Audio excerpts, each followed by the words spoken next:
As in, sobrang dilim ng paligid ha. As in, sobrang dilim. Tapos pagkababa namin, boom, hold up. Alam niyo ba guys, sa totoo lang, this past few days, sobrang dami ko talagang iniisip. As in, sobrang daming tumatakbo sa utak ko. Sobrang may stress ako na hindi ko alam. Ang hirap pag yung utak mo, tsaka yung puso mo, naglalaban na. Alam mo yung ganun? Kasi ayun na nga, story time guys. Nung nakaraan gabi, galing kami sa bayan ni Dada. 12 a.m. na yata nung mga oras na yon. So, madaling araw na. Galing kami nun sa sa bayan kasi parang may binili yata kaming tubig yata yun ni Ayo. Tapos, nung pagka-uwi namin, dito kasi sa amin, may certain area or daan na madilim. So, talagang madilim siya guys. Wala masyadong mga tao or wala masyadong mga tao dito, wala masyadong bahay. So, yun, nung pauwi na kami, meron kaming hindi nakasalubong na daanan na tricycle driver. Hindi ko sure ha kung tricycle driver. Basta, bumaba siya ng tricycle and then parang may inaayos siya sa sa gulong niya ba yun? O basta may tinitingnan siya, parang nasiraan talaga siya. Then, as in, sobrang dilim ng paligid ha. As in, sobrang dilim. Tapos, wala din siyang, hindi ko alam kung may flashlight ba siya. Basta, may kinakalikot-kalikot siya doon sa may sa may gulong niya, ganun. So, yun, gusto kong bumaba, gusto kong tumulong. Yung puso ko, gustong tumulong. Pero yung utak ko, ayaw. Alam niyo yung ganun? Yung puso ko gustong tumulong kasi nga syempre naawa ko, pero yung utak ko ayaw niyang tumulong kasi iniisip niya baka mamaya set up pala. What if pagbaba namin ng sasakyan, hold upin kami? 'Di ba? Ganun yung tumatakbo sa isip ko. Baka mamaya marami pala sila sa gilid-gilid, ganyan. Tapos pagkababa namin, boom, hold up pala. Alam mo yung ganun talagang, pero yung puso ko gusto siyang tulungan. Gusto namin tumulong, 'di ba? So ganun lang, parang ang hirap talaga, naglalaban yung puso tsaka yung utak ko, guys. As in, grabe, napakahirap talaga. Tapos ayun na nga, nung pagka-uwi namin dito sa bahay, nag-iisip talaga ako, what if pala na kailangan talaga ng tulong ni kuya kasi meron siya importanteng pupuntahan, ganun. Nakakaawa naman. Pero yung utak ko naman, sinasabi na, what if set up pala talaga, hold upin kami pagkababa namin ng sasakyan. O kaya naman kung anong gagawin sa amin, 'di ba? So, talagang naglalaban siya, guys. Alam niyo, sobrang hirap talaga maging mabait sa panahon ngayon. Hindi naman sobrang hirap. Alam mo, gusto mong maging mabait, pero parang pinipigilan ka ng utak mo.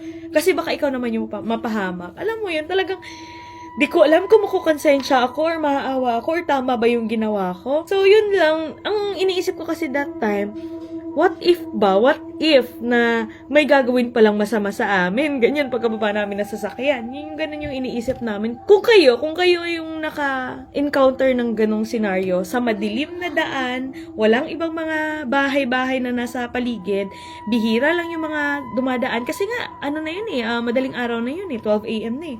And then, nakita niyo yung isang tao na di mo sure kung kailangan ba talaga ng tulong or nag-a-act lang na kailangan ng tulong and then may masamang balak. So, hindi mo sure eh. So, kung tutulungan nyo ba yung taong yun or hahayaan nyo na lang? Ano yung mga thoughts nyo? Ano yung gagawin nyo? Tutulungan nyo ba yung taong yun or hahayaan nyo na lang? Kasi kung sa amin, parang ang nangyari kasi sa amin, naunahan kami ng takot na baka mamaya anuhin kami or ma-set up kami, ganun. Kasi 'di ba may mga ganung case na may nakikita din ako sa balita na aksidente kunwari, tapos nung binabaan nila, ayun, hold up pala, biglang tumayo yung kunwari na aksidente. Yung mga ganun, yun talaga yung unang pumapasok sa utak ko. Kaya parang gusto mong yung puso ko gustong maging mabait, pero yung utak ko nag-overthink. Ganun. So kayo guys, kung kayo yung maka-encounter ng mga ganong scenario, anong gagawin nyo? Tutulungan nyo ba or hahayaan nyo na lang? So yeah, tingnan natin sa comment section. Gusto niyo ba magkaroon ng 500 pesos? Wala kayo bang gagawin kundi i-download lang ang Lucky Fortune at mag-register na sa comment section ng link. Pero bago yan, tuturuan ko na muna kayo kung paano manalo at maglaro dito sa nilalaro kong Lucky Fortune. Pero paalala lang po guys, bawal po ito sa mga bata, para lang po ito sa mga taong may extra money and extra time. Dito nga pala sa Lucky Fortune, eto nga palang Mines yung aking nilalaro, pero marami kang games na pwedeng pagpilian doon. Pero dito kasi sa Lucky Fortune, dito kasi talaga ako sa Mines laging nananalo. Dito sa Mine guys, kailangan mo lang talaga maiwasan yung bomba. So ayan, nag-bet lang ako dito ng 50 pesos. Ayan, kapag walang bomba guys, pwede mo na i-cash out kaagad para panalo ka na rin kaagad. Ayan. O yun o, di ba? Di ba? Ay, isa pa. Yun o, so ayan, pwede natin siyang i-cash out. O ayan, cash out na natin kaagad. O di ba?